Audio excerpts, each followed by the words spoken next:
we'll jump into basic HTML. Okay, so what I want you guys to do is keep this screen open so you guys can see what I'm programming. Also open your text editor. Okay, just open your text editor, just open VS Code. Like all of you open VS Code, and don't open anything. When you open it, you'll see a welcome page. Just leave it at that. Guys, I want you specifically to download VS Code, okay? Not Sublime Text. Don't use any other editor because then it'll become a mess. Okay, so once you open VS Code, wait, I'll show you guys the way it is when you open it. I'll just close this and I'll open it all over again. Okay, so when you guys open it, you'll see a blank page, right? You'll see a welcome screen. Close the welcome screen and click on this small icon on the top left corner.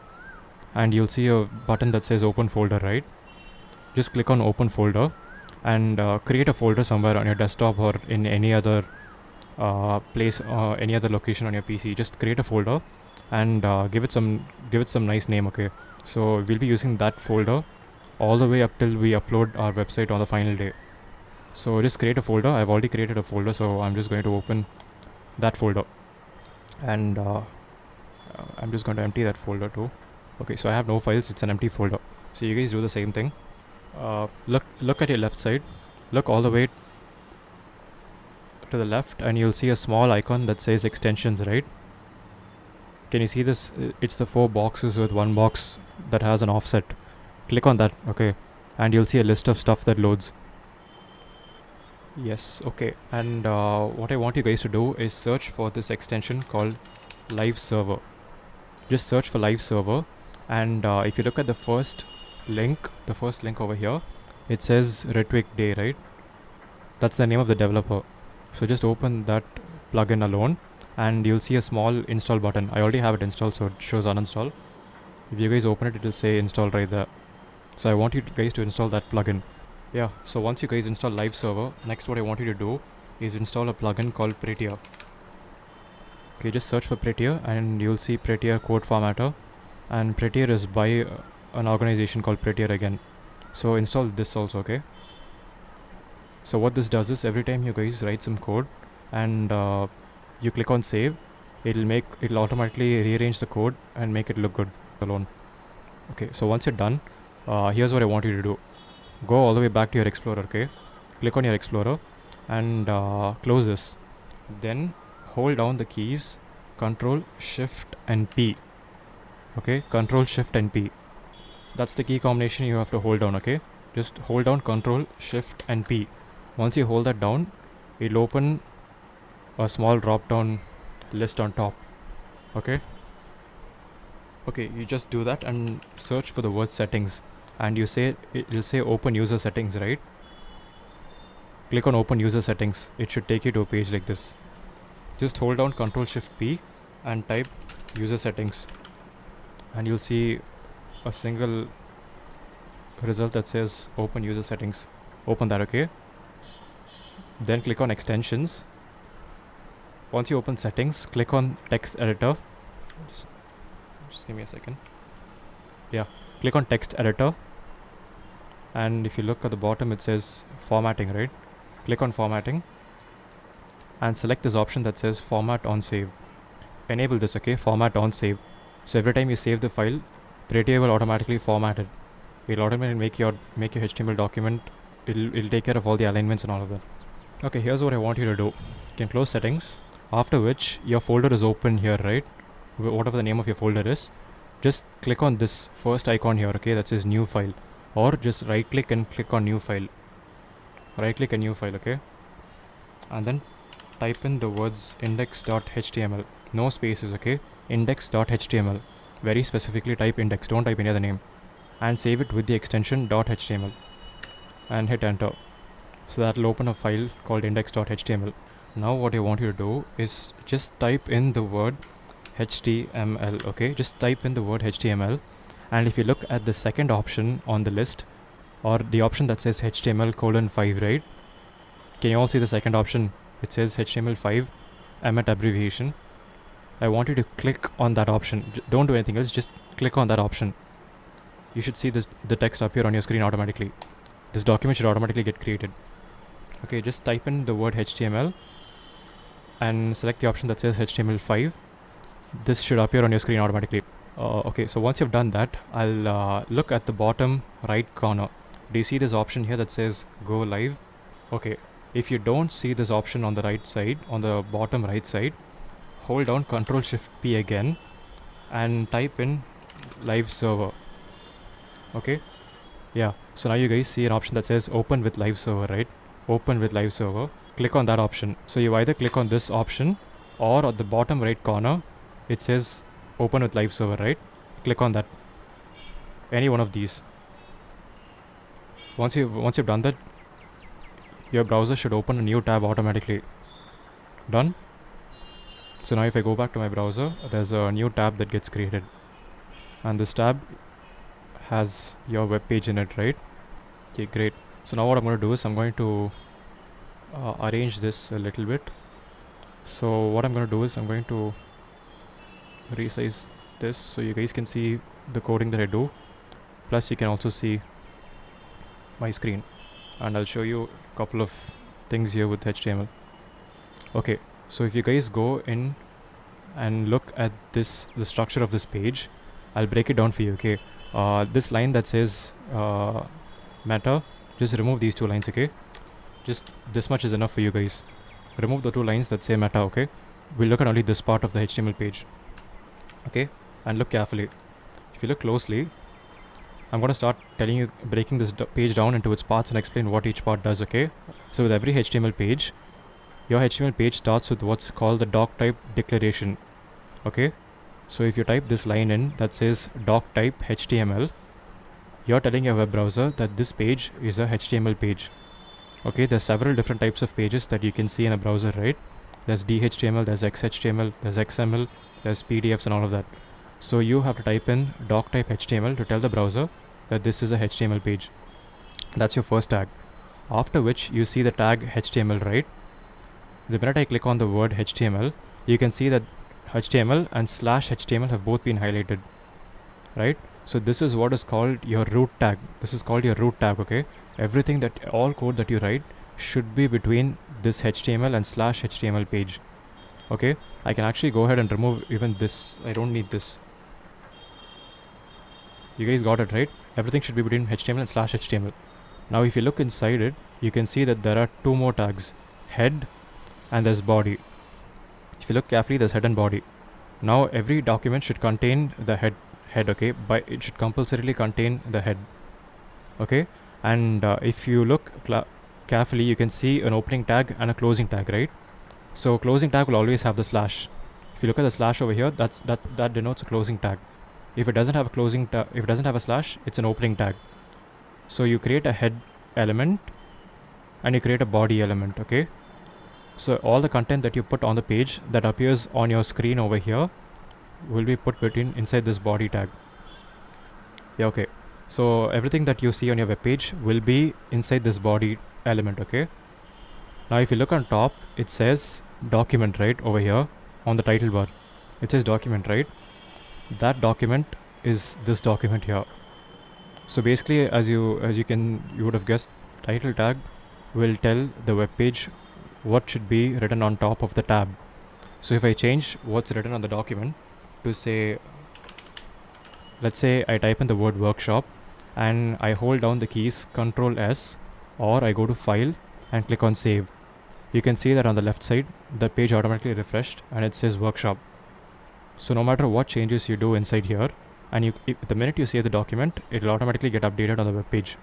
So that's what live server does. You guys get it, right? So if you look at the bottom side, it says port 58762. Now for you guys, it will be on a different port. For on everybody's computer, it will be on a different port. For me, it is 58,762, right? And here's what happens. If you look at the address bar, if you look at your browser, you see an address, right? An IP address that says 127.0.0.1. That's the IP address that this server is running on, right? So what exactly is this address? Now on your computer, you'll have several programs, okay? You can have hundreds of thousands of programs, okay? How do you access all of these programs or applications?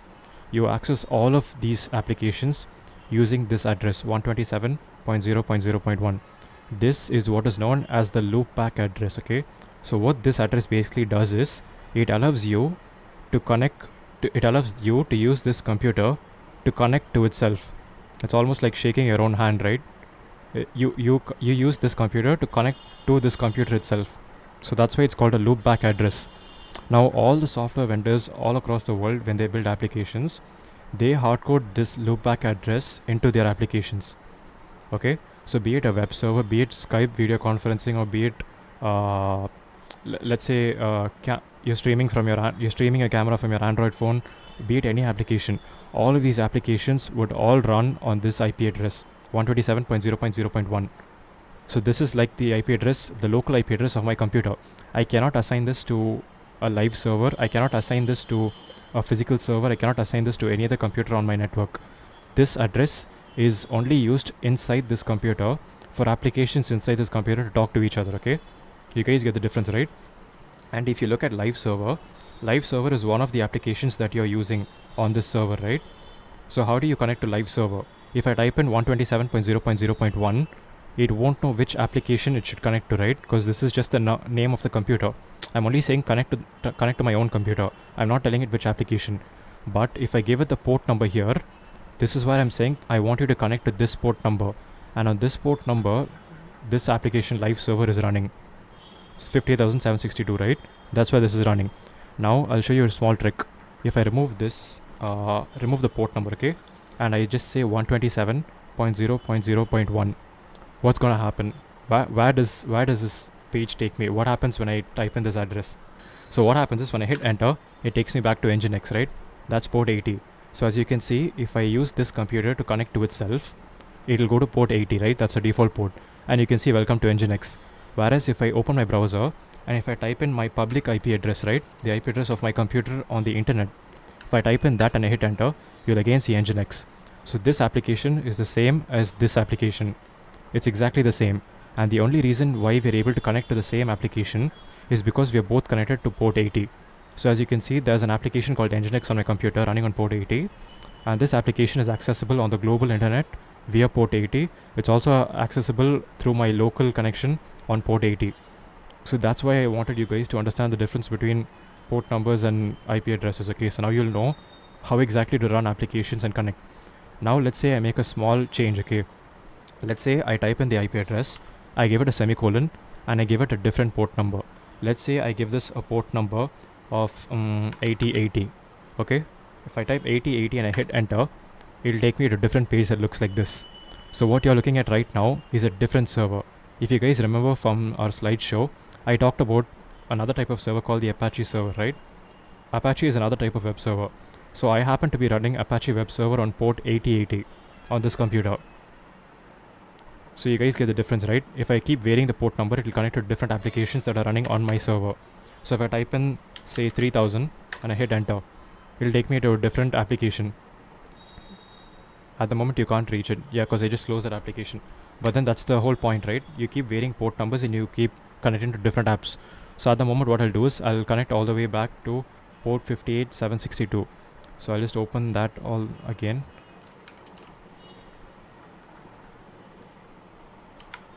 Yeah, so that's it. That's my live server application, okay? So any changes I make here will show up here. So you guys get the basic structure of HTML, right? If you guys get this, just type yes. We can move on to what tags do and how tags are written and what tags HTML has. And we look at building the web page itself. Okay, so here's what I'm going to do. I'm going to hit enter, and inside my body, I'm going to simply type in the text hello world, okay? I'm just going to type in hello world. And the minute I click on save, that text appears on my left side top corner.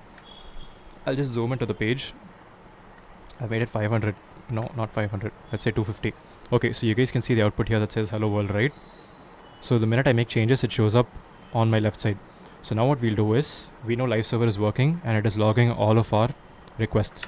Now what I'll do is, I'll look at basic tags and I'll tell you how to build an actual web page. Okay, so let's take a for example, let's say you want to create a paragraph, okay? For creating a paragraph on this page, just type in the letter P. Just type P, okay? And you'll see a drop down list, right? More like a drop up list this time. And it says Emmet abbreviation P, right? Just click on P. And as you can see, VS Code will automatically create an opening tag and a closing tag. That is the paragraph tag, right?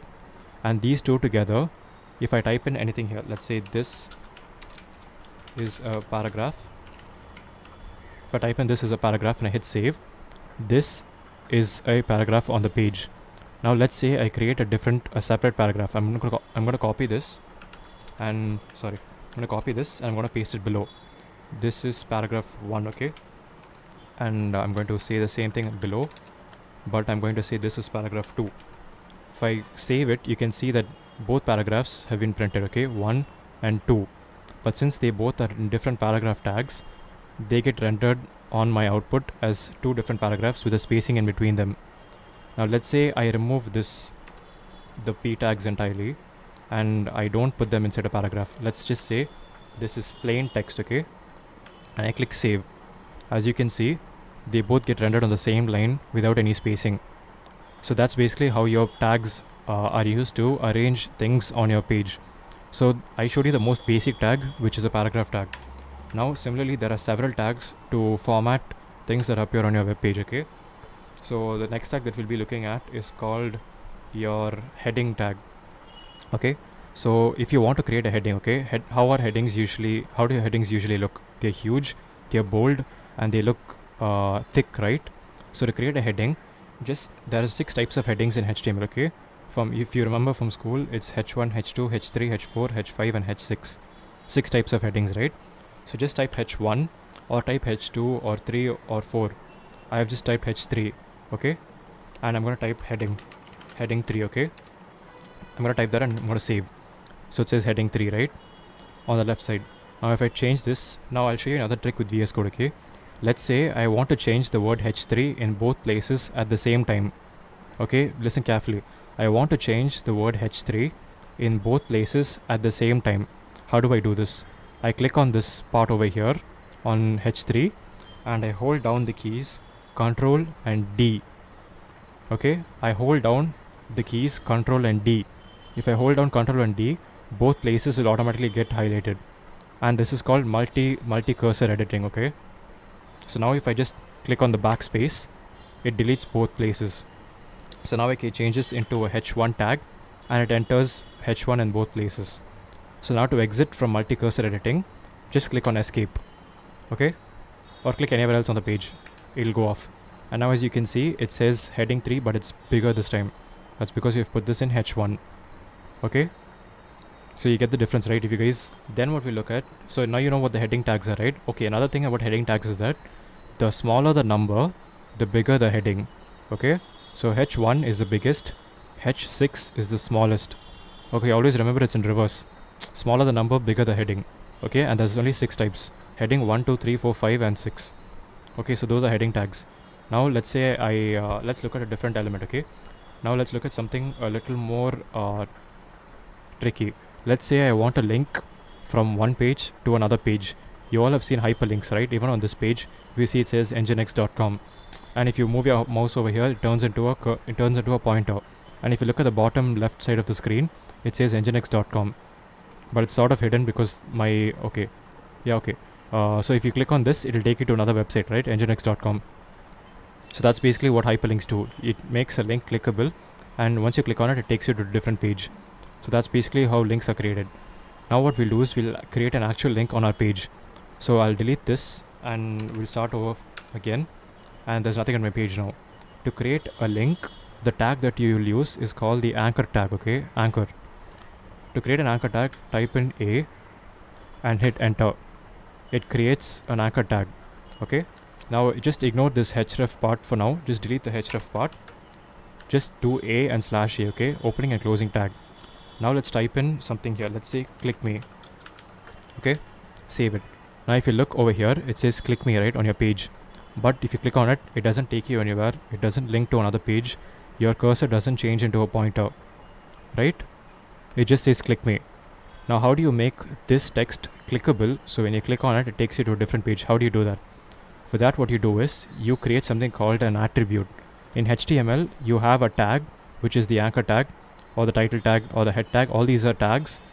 With each tag, you can create something called an attribute. So to create an attribute, you should go into the opening tag. Always remember, attributes are not on the closing tag. They're always on the opening tag. just go in and click on the place. Just click here right after the tag name, give a space and type in the attribute. Okay, so an attribute will basically tell the web page how this tag is going to be rendered or how to treat this tag. So with an anchor tag, I have to tell the anchor tag where it has to link to, right? So to do that, I type in href or hypertext reference. Okay, href is short for hypertext reference. So if I type href and hit enter, it does equal to double quotes, right? So now what I can do is I can type in any address I want here and it will take me to that address. So for example, if I type https ://google.com and hit save, you can see on the left side that this changes into a blue color link with an underline, right? And if I move my mouse on top of it, it says click me and I can see it, see that it's going to lead me to google.com. So once I click on this, it redirects the page and it takes me to Google, right? So that's basically how you create a link. You guys get it, right? And with this tag itself, I taught you what an attribute is and how attributes should have values, right? You guys get what attributes and values are, right? Here's how you do multi-cursor editing. Let's say I have a paragraph. Okay, I'll create a paragraph and I'll type this is a paragraph. Okay, guys, got this far, right? This is a paragraph and I have an element here, okay? Let's say I want to edit this element entirely and change it into something else. And I want my cursor both here as well as here. How do I do that? I need my cursor to appear in two different places on the page. What you do is click anywhere on this element or click anywhere on this page, more specifically on this element, hold down the keys, Control D, D for Daniel again, okay, later on. Okay, for now you can leave it in there. So you guys got it there. Hold Control D for about 2 seconds, two cursors will appear. After which you can simply click backspace, it will delete both. You can type in literally anything and it will type in both places. Okay, I'll leave that now and we'll turn that into a h2 tag. After which, if you want to turn this into a single cursor, click on any other part of the page and it will get removed. Otherwise, there's another shortcut. What you guys can do is click on escape. If you click on escape also, it will turn into a single cursor. Okay, so what we'll do is I'll leave it at this and we'll wind up with this, okay? So when you come into the next session, I'll teach you CSS and then I'll teach you style, okay? Because that's an entire concept on its own. So for now we're done, okay? If you guys have doubts, you can type in the doubts or you can text me later. There's a Telegram group. You guys can join the Telegram group and post your doubts there.